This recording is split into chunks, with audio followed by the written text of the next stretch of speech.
The atmosphere at the Brentford GTech Stadium in West London was nothing short of electric as fans from both the Caribbean and Africa packed the stands, eager to witness the opening match of the 2025 Unity Cup football tournament.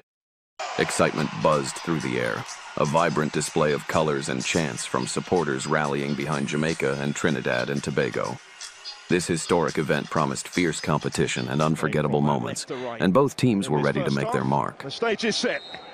The whistle blew, and the game kicked off with fierce energy. Who will claim the Caribbean crown to represent the West Indies against the best of West Africa at the weekend. Jamaica unbeaten in the last 6 meetings with the nation that they have faced more than any other.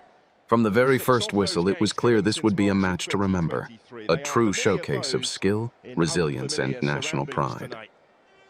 And that a big part of the reason for staging this competition. So the communities supporting Jamaica and Trinidad and Tobago, based in England's capital, can get to see their sides in the flesh here. And they have turned out in their numbers at the GTech Community Stadium. Both teams played their hearts out, attacking and defending with relentless passion. Just a fraction too far in front of Burrell. Plays in Turkey to see his side close up as well. Here's Dixon taking the touch.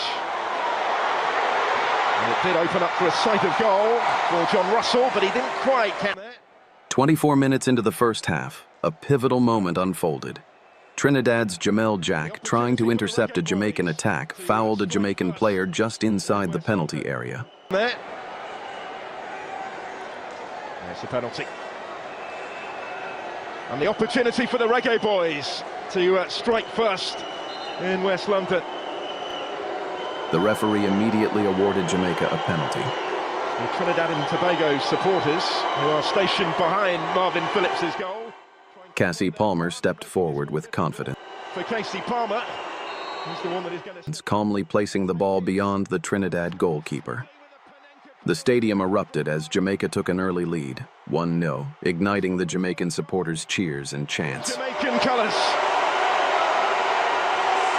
As the first half progressed, both teams pressed on, but neither could break through again before halftime.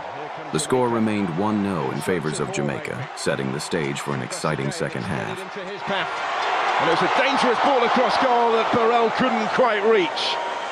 He put himself in a useful spot to try and do so, Roman Burrell. That's that led to the award of the penalty, and up to convert it steps Casey Palmer.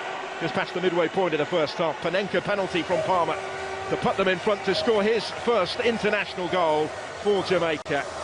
And it's the goal that separates them at the interval here. But the Trinidad and Tobago supporters will still harbour hope as well as the teams head for the tunnel. They've created enough since falling behind to suggest that this is far from finished. But at the break at the GTech Community Stadium in Brentford, it is Jamaica 1, Trinidad and Tobago 0. They're still ahead here, and they're going in pursuit of more. Mbakisa. 53 minutes into the second half, Jamaica doubled their advantage. Roman Burrell, making his debut for Jamaica, received the ball just outside the box. With a flash of brilliance, he executed a spectacular shot that soared into the top corner of the net. The crowd erupted in awe and celebration. Jamaica now led 2-0, and the momentum seemed firmly on their side. Just over a minute later, Trinidad responded with a swift and determined attack. On loan at Bradford City in Kilmarnock, he played for Falkirk in Scotland. Fresh off his debut, Isaiah Leacock scored Trinidad's first goal of the match, narrowing the gap and reigniting hope for the Soca Warrior. How about that? Straight back in it, and it's a debut goal of his own for Isaiah Leacock. A rapid response from the Soca Warriors. Just what he wanted to see in the circumstances. What a week it has been for Isaiah Leacock. League title winner last week, courtesy of his 16 goals for Defence Force. It's earned him a chance with the national team, and he's taken his chance here all right. Jamaica were maybe still celebrating their second, hadn't quite switched back on again, and they've been made to pay. Molino, who picked him out, Leacock able to take one touch to set himself, and then finds the finish. Two debut goals at either end in a matter of moments. And Jamaica's lead is swiftly trimmed back to one. The game intensified, with both teams fighting fiercely for control. There'll be plenty hoping to get involved later. Cardin's trying to get on the end of this. He's been heavily involved on debut. And Maury Bell stopped him this time. Palmer picking up the pieces. Cephas. Strong surge, but Alvin Jones went with him. He didn't have a lot of margin for error in making the challenge. Did what he had to do here. Alvin Jones, key duel between those two really in the overall context of the contest. So in by Casey Palmer. And the goalwards by Burrell. And they'll get another go on the other side. Final touch there was a Trinidad and Tobago to play the pass with back to goal. And certainly Keane Dixon, I think, made it clear that that would have been his preferred option from there. Went for the back heel instead. It got another go. Did Cephas, but not quite. Prominent part that he's played. McLaren is readying changes of his own. He's also going to bring on, by the way, Ravel Morrison shortly, who was out.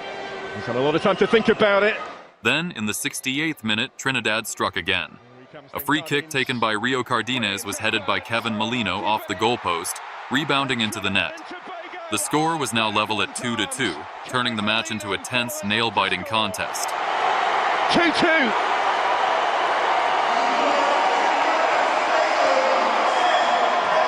The skipper scores for the Soca Warriors.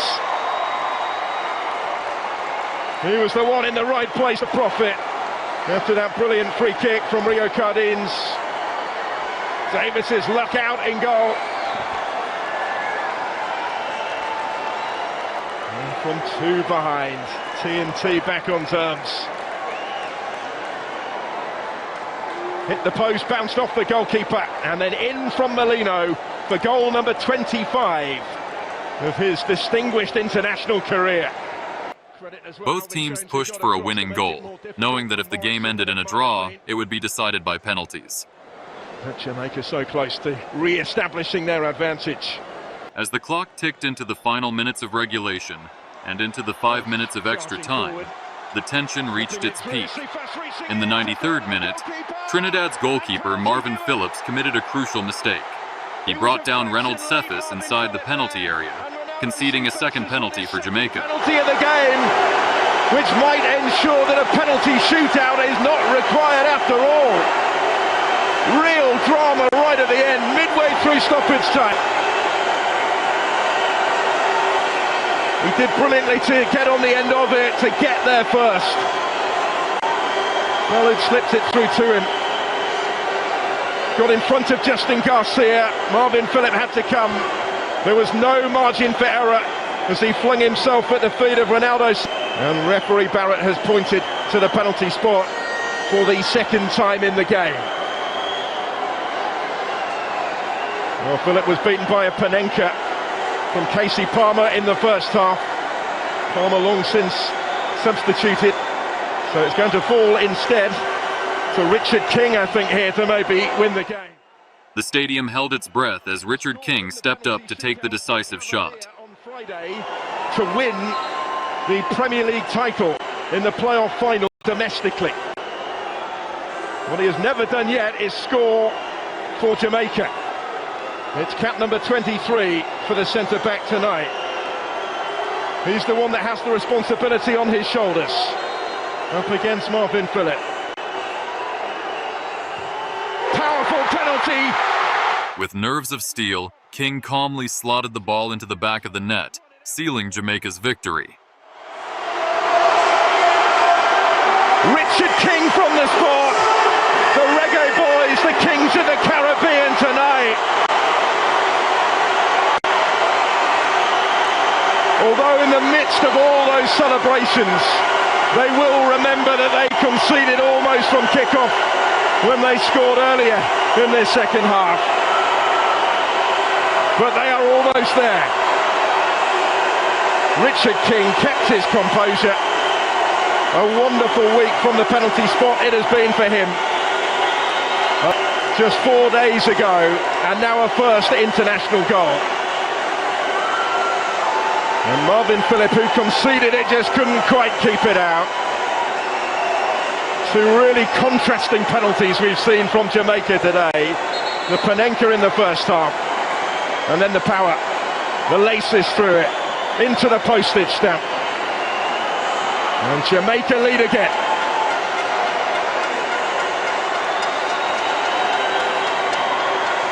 And they will have what remains of stoppage time to hold on this time, to prove that lessons have been learned from last time. Can Dwight York's team do it again? Trinidad and Tobago will throw everything forward for these final flurries. Because of that, they could be caught out by Cephas again at the other end. He's had quite some game.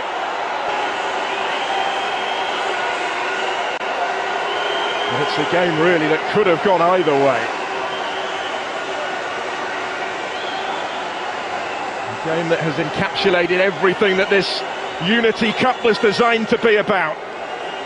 The final whistle blew, and the Jamaican players erupted in celebration while Trinidad players looked on disappointed but proud of their effort. The match was a thrilling start to the Unity Cup, showcasing the passion and talent of Caribbean football. As fans filed out of the stadium, they knew this tournament would be filled with unforgettable moments, fierce rivalries, and a celebration of unity through sport. Please like, subscribe, and hit the notification button. Uncle Danny's TV.